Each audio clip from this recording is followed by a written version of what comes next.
You're listening to Puma Podcast. Hi, this is Carol Ilagan reporting for Teka Teka. This is part 2 of our special series about the workers behind our favorite food delivery and ride-hailing apps. In the first episode, we learned about what it's like to be a rider and driver and all the things they go through to bring us to where we need to be or to deliver food to our doorsteps. If you missed the first half, you can check the show notes for the link, and we'll also have a link for the first story we did about Grab's surge pricing. In the second part, we'll try to answer how we got here.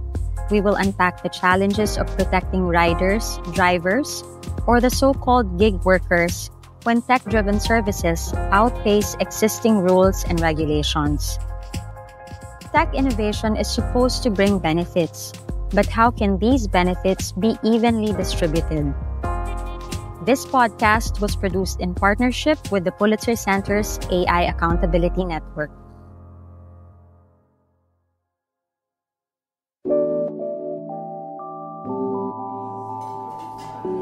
Workplaces require a long list of permits before they are allowed to operate. Regular inspections are also done to ensure their facilities are safe. For example, a restaurant would not be able to open its doors to the public if it isn't cleared for fire safety, sanitation, and so on. This is done to prevent accidents, to protect workers and customers. But if your workplace is in an app, who does the inspections on how it operates? Who checks the app's algorithm and clears it for use? We reached out to the Department of Trade and Industry, or DTI, the Land Transportation Franchising and Regulatory Board, or LTFRB, the Department of Labor and Employment, or DOLE, and the Department of Information and Communication Technology, or DICT, to better understand the framework covering apps and app workers. Only DOLE and DICT gave us interviews, essentially because Philippine laws do not cover apps or algorithms. Regulation is quite limited. In many countries where these apps operate, the burden often falls on the workers to educate themselves about their rights and how to tilt the scale in their favor. So, ako si John J. Chan, current spokesperson and organizer for National Capital Region ng National Union of Food Delivery Riders. Sumama ako sa isa sa mga orientation na ginagawa ng organisasyon ni Chan kung saan tinutulungan nilang mas maintindihan ng mga manggagawa ang kanilang mga karapatan. Chan used to be a rider for Lalamove and then later Grab. Early this year, he got permanently suspended by Grab. Chan had a long list of concerns about wages, safety, and job security. Among the major issues they had to deal with recently are the fare restructuring and the 100% deduction of the senior citizen and PWD discount from the driver's earnings. This discount used to be carried by Grab. But Chan sees some progress on how many workers are now looking beyond the present and are starting to think about the future. When workers have a boundary or hulog to make or daily expenses to pay, it can be difficult to think beyond what's needed in the immediate term. For example, yung kawalan ng maayos na insurance. So, maraming rider hindi pa yan naiisip ngayon kasi ang insurance ay magagamit mo lang kapag may nangyari masama. So, hindi naman natin hinihiling na may mangyari masama. Pero, hindi nila nare-realize yung importance nun. Isa sa mga bagay na binibigyang diin ni Chan ay ang pagkonekta sa mga iba't ibang maliliit na problema sa malaking issue ng hindi pagkakaroon ng proper representation ng mga manggagawa. For the longest time na hindi naman talaga napapakinggan yung boses ng mga rider. Una, bilang manggagawa, kasi nga tinatrato silang freelancer. Hindi rin nabibigyan ng venue kung saan kasama sila sa policy making. Therefore, kontrolado ng mga companies yung mga gusto nilang gawing pagbabago. Kaya yan yung pinaka naging complication. Kaya may problema sa fare, may problema sa insurance, may problema sa hub, may problema sa permits. Dahil hindi naman talaga nare-represent na maayos yung mga rider para kasama dapat sila sa paggawa ng mga polisiya. In the last episode, we talked about how working for ride-hailing and food delivery apps is branded as gig work. But the work it entails is far from being called a gig. Riders and drivers are not considered workers, so they don't receive any of the protections or benefits of being employees. Even if, as we learned in the last episode, they can work up to 12 or 15 hours per day.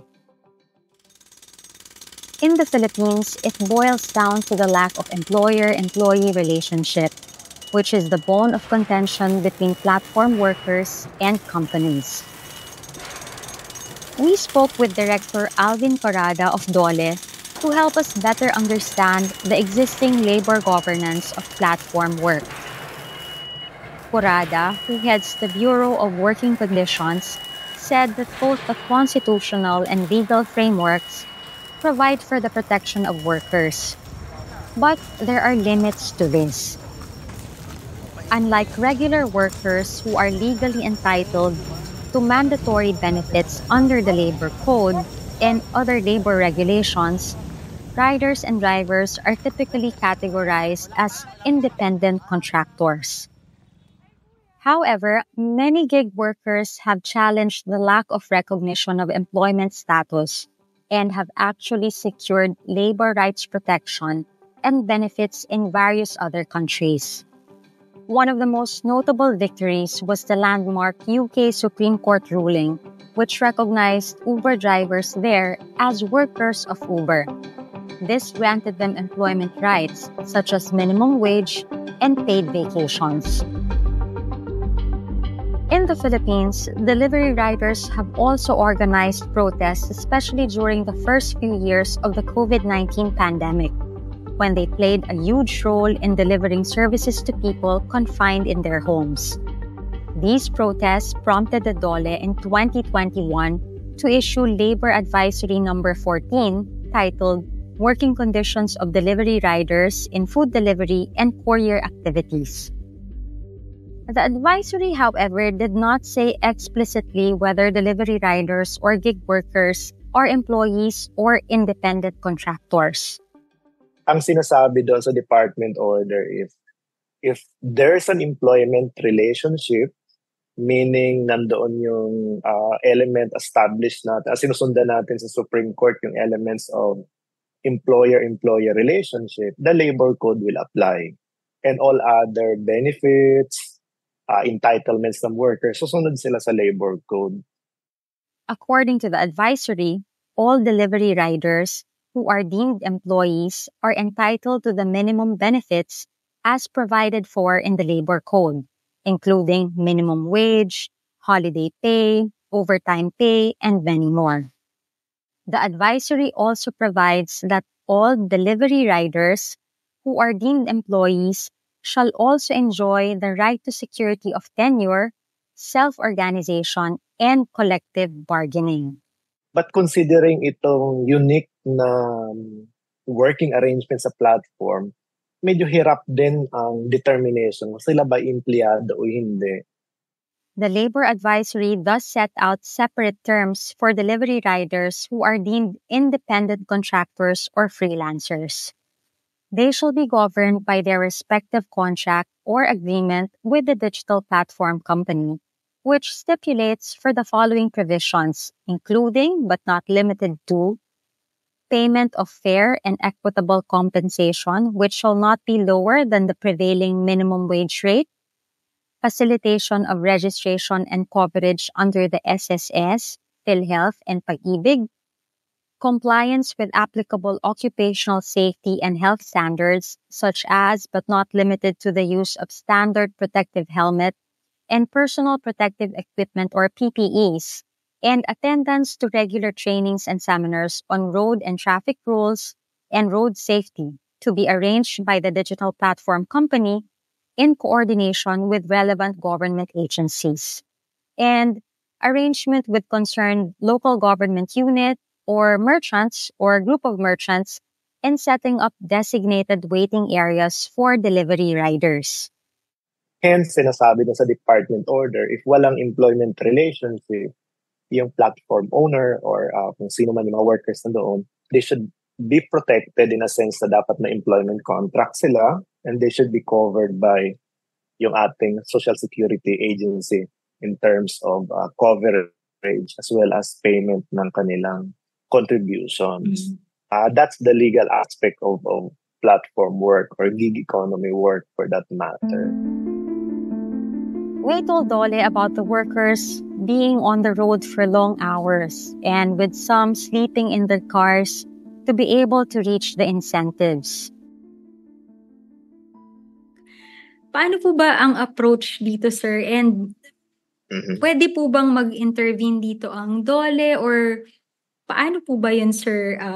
Na-check po ba yun? Na-encourage pala yung ganitong behavior po na marami po yung this is how they work po. Mahirap na tanong. As I've mentioned nga, it's not Dole alone Yes po. who will monitor and protect these workers because it's part of state's responsibility to protect workers kung sino man sila. Decent work kasi has 4 pillars and fundamental to that pillars ay nandun yung freedom of association, nandun yung decent work conditions. Sa decent work conditions, probably ang problematic sa kanila ay working hours, but hindi ko lang alam kung paano if there's an internal mechanism sa Grab discouraging them to dapat siguro may internal mechanism sa Grab na tukat na yung pag-a-assign ng passenger kung 8 hours na sila naka-duty. Baka pwedeng ganun siguro, but I'm not aware doon sa Grab policy kung mayroong ganun. But it can be subject siguro of a discussion yung ganung mechanism para if we want to limit yung driving hours. I also asked Dole if they're able to check whether companies are able to comply with the labor advisory, given that it also covers independent contractors. Tama po ba ang aking understanding na since na-release po itong labor advisory, Dole would have reports on assessing Grab and the other ride-hailing or delivery services po of how they comply with this labor advisory? I'll check ko yung data po namin regarding dito. Kasi ang monitoring po nito ay more on, hindi ko alam kung nakapag-complain na po sila sa aming regional offices. But we'll try to check, Ms. Carol, and we'll get back to you on inspection of this kind of arrangement. Kasi medyo mahirap ang existence kasi of employment relationship ay hindi siya pwedeng i-conclude. Dapat siya is premised on factual circumstances present in each of the arrangement being entered into by the driver and the platform driver, Grab for that matter. The Dole advisory was highly criticized because it was largely vague about the status of the workers. The department only advised the application of the fourfold test, the economic reality test, and the independent contractor test to determine the kind of relationship that exists between workers and companies. Evelyn Leo Batad, a professor at the College of Law in UP Diliman, helped me break down these tests. The lawyer teaches labor law. So, dito sa Pilipinas, no, merong tinatawag tayo na fourfold test kung ikaw ay employer-employee. No? So, isa doon yung tinatawag na sino ang kumuha sa iyo na magtrabaho, yung sinasabing power to hire o selection, pinili kita. Okay? Tapos yung pangalawa ay sino ang nagbibigay ng sweldo sa iyo. Okay? Tapos ang pangatlo ay yung power to discipline. Meron ba silang habol sa iyo kung kunwari hindi naman maganda ang pagtatrabaho mo? Okay? Mm-hmm. So, pwede kitang i-suspend, pwede kitang i-terminate. At saka kung pwede kitang bigyan ng warning lang. Ganon. At Okay. pero ang pinakamahalaga dun sa usapin ng employer-employee relationship, ito yung power of control. Ngayon, itong control na ito, dito talaga, madaling ma-establish yung sino ang nagbabayad sa iyo, sino ang kumuha sa iyo, sino ang may karapatang magdisiplina. Pero ang pinakamahalaga yung control. As an example, Batad says a janitor who is rendering service as an independent contractor is not dictated by an establishment how he or she should be doing his or her work. Pero kung sinusupervise ko kung paano mo gagawin yung trabaho mo at sasabihin ko, ngayong oras dito ka, sa susunod na oras dito ka, at dito lilinisin mo ito, at ang gagamitin mo ay kailangan gumamit ka ng floor polisher. In other words, papakialaman niya kung paano mo gagawin, no? At sinusubaybayan ka niya, may supervision doon. Yun, employee.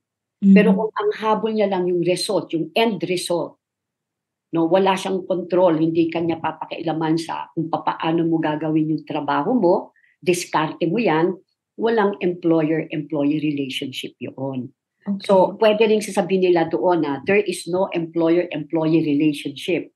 Hindi ang kontrata ang magsasabi niyan at hindi ang employer. Ang magsasabi niyan ay ang batas at ang ating mga desisyon. No? So, titignan niyan case by case, no, dun sa fourfold test. Because the Philippines has no law that clarifies and regulates the terms and conditions of employment of riders and drivers, workers seeking recognition as employees rather than independent contractors are thus advised to bring their demands to labor courts. Promulgated in 1974, the Labor Code is a martial law era legislation. The latest ruling deemed as a game changer is the recent case of Detiangkin versus Lazada, where the Supreme Court declared that there exists an employer-employee relationship between Lazada, one of the leading e-commerce platforms in the Philippines, and its 5 riders who filed an illegal dismissal case against the e-commerce giant. Using the fourfold test, the Supreme Court, with Senior Associate Justice Marvic Leonen as ponente, sided with the riders and declared them as employees of Lazada. They are thus entitled to reinstatement to their positions with full back wages, including their salary for holiday pay and the cash bonds they advanced to Lazada. Batad breaks down how the Supreme Court ruled on the case and why there may be similarities to the case of other riders and drivers. No, so sabi nila, hindi, mga employees sila. Kasi nga, pagka tinignan mo dun sa fourfold test, unang-una, syempre, klaro na yon. Sino ba ang kumuha sa kanila? Di yung Lazada, may kontrata sila, no? Kahit ano pa yung pangalan ng kontrata na yan, sabihin mo man na independent contract ang pangalan, hindi mahalaga yung titulo ng kontrata. Mahalaga yung content ng kontrata, kung ano ang ipapagawa sa kanya. Kasi doon natin makikita yung relationship. Okay. So, pwede rin sasabihin nila doon na there is no employer-employee relationship. Kay Lazada, sabi naman, sa usapin naman ng wages, klaro naman na binibigyan ng Lazada sila ng 1,200, no? Kinukuha nila yon sa isang araw na serbisyo nila sa Lazada. Pangatlo, meron din daw silang power to discipline, particularly dinidismiss sila kasi ito hindi ba yung kadalasan sa kanila, sasabihin, banned ka na. Kasi hindi ka sumuway ka sa ilang mga panuntunan nila. So ibig sabihin, meron subject sila to discipline, may mga sinusunod sila na pamantayan. So in fact, pwedeng usapin niya ng control.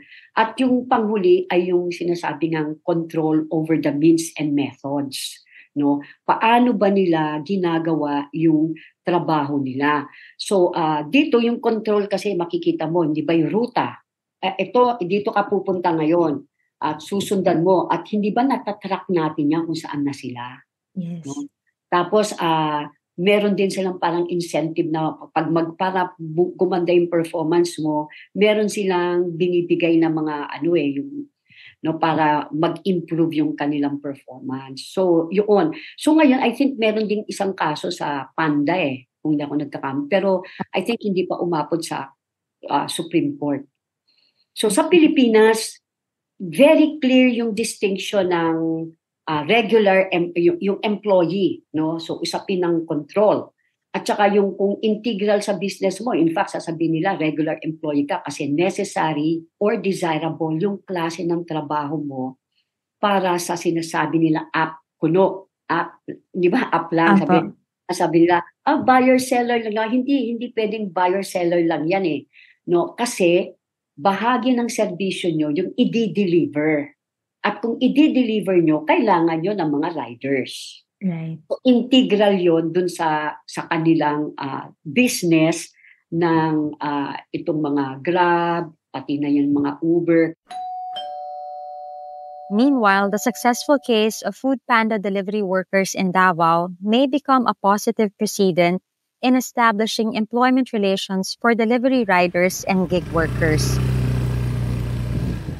In this case, the Regional Arbitration Branch of the National Labor Relations Commission, or NLRC, in Davao, ruled that Foodpanda Philippines committed illegal dismissal and ordered the company to pay the dismissed workers 2.24 million pesos. The amount covers back wages including 13th-month pay, leave pays, and separation pays for the affected delivery riders. These are guaranteed labor benefits for workers under the Labor Code. So, tama po ba ang pagkakaintindi ko na base po doon sa fourfold test at saka ito pong mga kaso pong ito, maaari pong ang pagtingin po talaga sa mga riders and drivers po ay employees po sila? Siyempre, ang tingin ko kasi lalo na natutunan ko ng labor. At saka nag-practice ako ng for labor. Talagang kahit nasaan mo tignan eh. Mm-hmm. Employer-employee relationship yan. Opo. As for the independent contractor test, Batad cited the Fuji versus NLRC case, which established that an independent contractor is supposed to provide special or unique skills. Sa mga Grab, unique skill ba yung pagdadrive? So, yun, suspect na naman. So, hindi rin dapat po pwedeng maging independent contractor. Batad said business usually argue that they have no control over the workers because the situation isn't like the typical office or the 8 to 5 job where they can see what you're doing. But the reality, as we learned from the riders and drivers we interviewed, is different.